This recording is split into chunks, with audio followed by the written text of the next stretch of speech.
ભાભી, આ તમે શું કર્યું? મમ્મીની આટલી સુંદર સાડી તમે જાણી જોઈને જલાવી દીધી ને? મેઘાની નણંદ તૃપ્તિએ રાડ પાડી ત્યારે મેઘા ગભરાઈ ગઈ. તે કહેવા લાગી, દીદી, મને નથી ખબર કે પ્રેસ ભૂલથી આટલી ગરમ કેવી રીતે થઈ ગઈ. ત્યારે તૃપ્તિએ ગુસ્સામાં કહ્યું, ગઈકાલે તે કાચનો ગ્લાસ તોડ્યો, આજે મમ્મીની સાડી જલાવી દીધી. આ બધું તું જાણી જોઈને અમને હેરાન કરવા માટે કરી રહી છે ને? જેથી અમે તને કોઈ કામ ન ચીંધીએ. મેઘાના ચહેરા પર પરસેવો વળવા લાગ્યો. તે ધીરેથી બોલી, ના દીદી, એવી કોઈ વાત નથી. તમને ચોક્કસ કોઈ ગેરસમજ થઈ છે. ત્યારે તૃપ્તિએ તેની પર હાથ ઉપાડીને બૂમ પાડી, મને મૂર્ખ સમજે છે કે શું? પણ મેઘાએ અધવચ્ચે જ તેનો હાથ પકડી લીધો.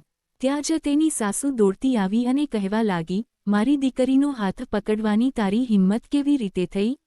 મેઘા બોલી, આમાં ભૂલ મારી નથી.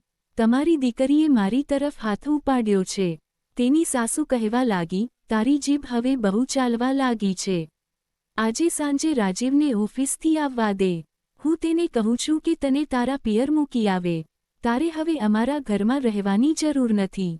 આ ઘરમાં રહેવું હોય તો મોઢું બંધ રાખીને રહેતા શીખી લે. મેઘા ધીરેથી બોલી, હું કોઈનો અત્યાચાર સહન કરીને આ ઘરમાં નથી રહેવાની. તો તૃપ્તિ બોલી પડી, તો સામાન પેક કરી લે કારણ કે સાંજે ભાઈ આવશે તો તને ઘરમાંથી જરૂર કાઢી મૂકશે. તે અમને બહુ પ્રેમ કરે છે. અમારા સન્માન માટે તે કંઈ પણ કરી શકે છે. સાંજે જ્યારે રાજીવ ઘરે આવ્યો ત્યારે તૃપ્તિએ ફરિયાદ કરતા કહ્યું, આજે ભાભીએ મારો હાથ મરોડી નાખ્યો.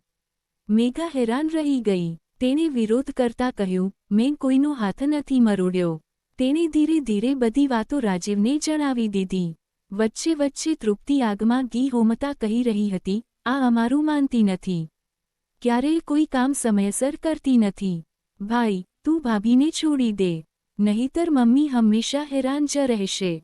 તું તો કેટલો ડાહ્યો દીકરો છે. તારી મમ્મીની ખુશી માટે તું તારી પત્નીને ઘરમાંથી કાઢી મૂક.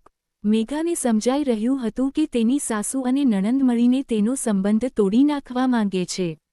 તેને ખૂબ ગભરામણ થવા લાગી કે જો તેમની વાતોમાં આવીને રાજીવે તેને કાઢી મૂકી તો શું થશે? તે જાણતી હતી કે રાજીવ તેનું કેટલું ધ્યાન રાખે છે, તેને કેટલો પ્રેમ કરે છે. તે પ્રેમ કરનારા પતિને ફક્ત સાસુ અને નણંદના કારણે ખોવા માંગતી નહોતી. તેની આંખોમાં આંસુ ભરાઈ આવ્યા. તેણે રાજીવ સામે જોયું તો રાજીવે પોતાની માતા સામે જોઈને કહ્યું, મમ્મી, આખરે ભૂલ શું થઈ છે? આટલી નાની વાત માટે હું તેને મારી જિંદગીમાંથી કાઢી મૂકું? તો જ હું ડાહ્યો દીકરો સાબિત થઈશ? શું પોતાની પત્નીને તકલીફ આપીને જ એક સારો દીકરો બની શકાય છે? પછી પોતાની બહેન તરફ ફરીને બોલ્યો, જો સાસરીમાં તારો પતિ પણ તેની માતાની વાતોમાં આવીને તને ઘરમાંથી કાઢી મૂકે, તને હંમેશા માટે છોડી દે, તો તને કેવું લાગશે? તૃપ્તિ સ્તબ્ધ થઈ ગઈ. રાજીવ આગળ બોલ્યો, હું મારી પત્નીને ક્યારેય નથી છોડવાનો. અને જો તમે લોકોએ તેને હેરાન કરી તો હું પોતે જ ઘર છોડીને જતો રહીશ.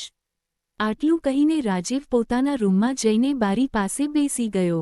કેટલીક વાતો તેના મન પર સ્મૃતિ બનીને પાછી ફરવા લાગી હતી. તેનો મિત્ર રજત કેટલો ખુશમિજાજ છોકરો હતો.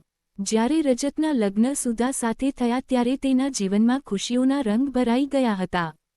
તે ખૂબ ખુશ રહેવા લાગ્યો હતો. રાજીવ પણ જ્યારે તેને મળતો ત્યારે રજત હંમેશા પોતાના લગ્નજીવન વિશે વાતો કરીને તેને પણ લગ્ન કરવા માટે કહેતો રહેતો હતો. પરંતુ રાજીવ અત્યારે પોતાની કારકિર્દી પર ધ્યાન આપવા માંગતો હતો, તેથી તે લગ્ન નહોતો કરતો. આ દરમિયાન એક દિવસ રજત તેને મળવા આવ્યો. તે ખૂબ પરેશાન હતો. તે કહેવા લાગ્યો કે ઘરમાં અવારનવાર ઝઘડા થઈ રહ્યા છે. મારી મમ્મી અને બહેન મારી પત્નીની પાછળ પડ્યા રહે છે. મારી પત્ની પણ તેમને વળતો જવાબ આપી દે છે.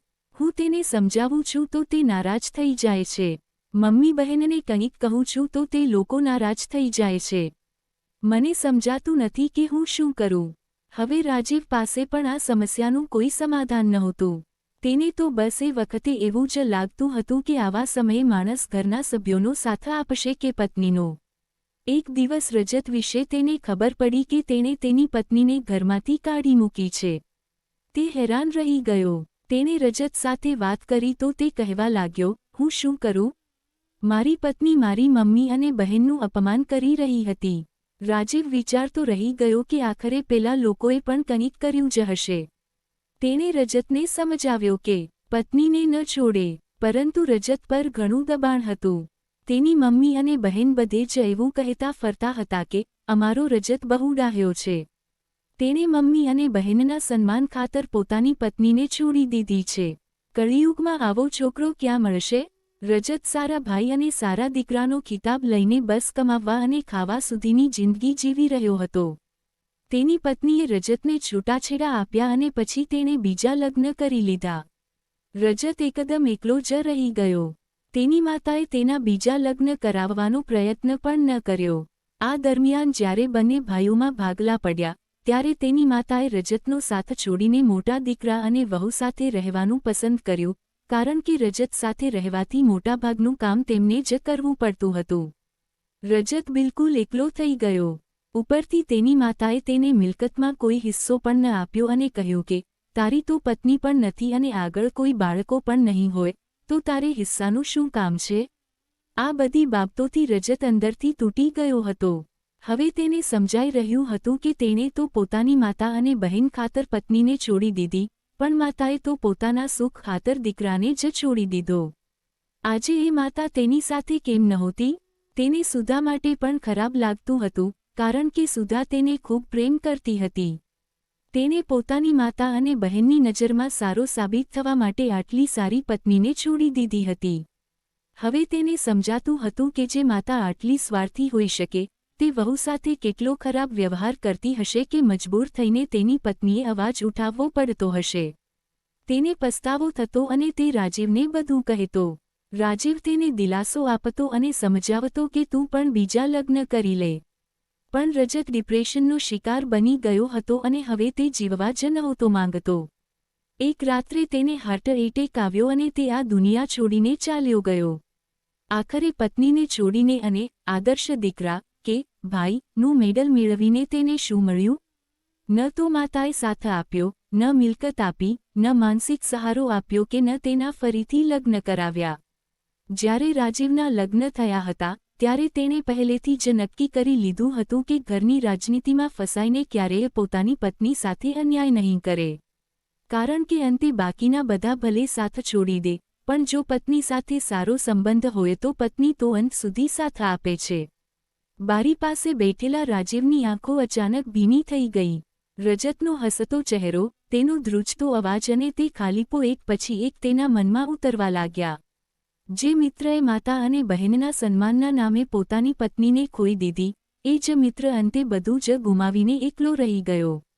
રાજીવના દિલમાં એક કસક ઉઠી કે જો આજે તેણે પણ એ જ રસ્તો પસંદ કર્યો હોત, તો કદાચ કાલે તેણે પણ કોઈ બારી પાસે બેસીને પોતાની જ જિંદગી પર રડવું પડત.